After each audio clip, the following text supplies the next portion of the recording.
Alright, well, in this advances of technology, I'm going to talk about how we used to connect printers, or how we connected printers.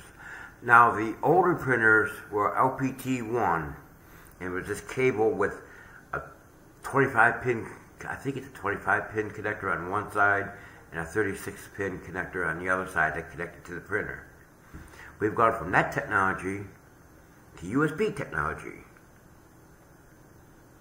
That printer behind me, you can't see it, that printer behind me is sitting on my desk over there. HP DeskJet 2700 series all-in-one printer. It's connected by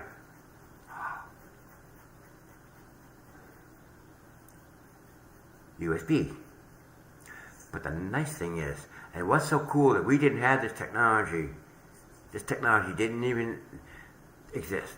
Now, if I'm on my phone, and I put the HP stuff on my phone, if I'm going through a document, and I want to print it from my phone, I could print it from my phone, and it would actually go back and print it to my printer.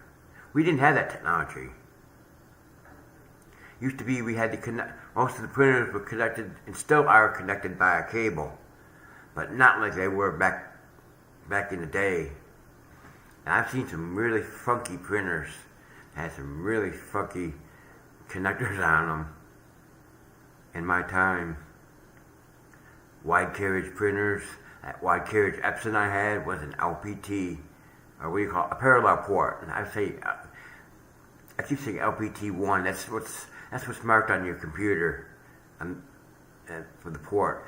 It's what they call parallel port. So we've gone from parallel port to USB,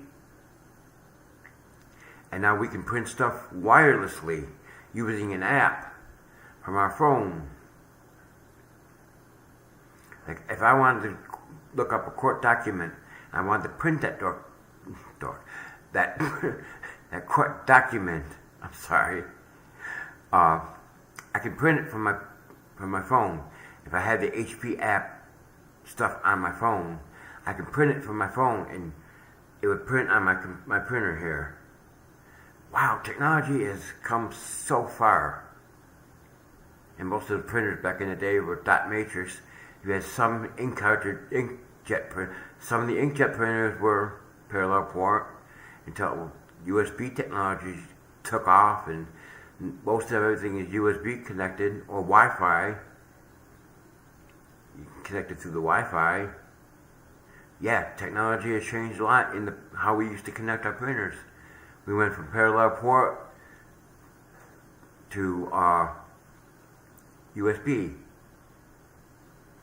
What a great enhancement and advance in technology that we had from the way we used to hook up printers and how we used to connect it and have to set up printers. That's another thing too. We used to have to, well, you still have to do it today, but you would have to download the drivers and install the drivers on your computer. Most of the time, Windows 10 and up, 10 and 11, I think most of the newer Windows versions, they automatically detect your software in the printer. You still have to install the full drivers for it to take effect into for the printer, make sure the printer is working actually good. But I mean, still, we've gone a long way with that. Alright now, you take it easy, and thank you for watching.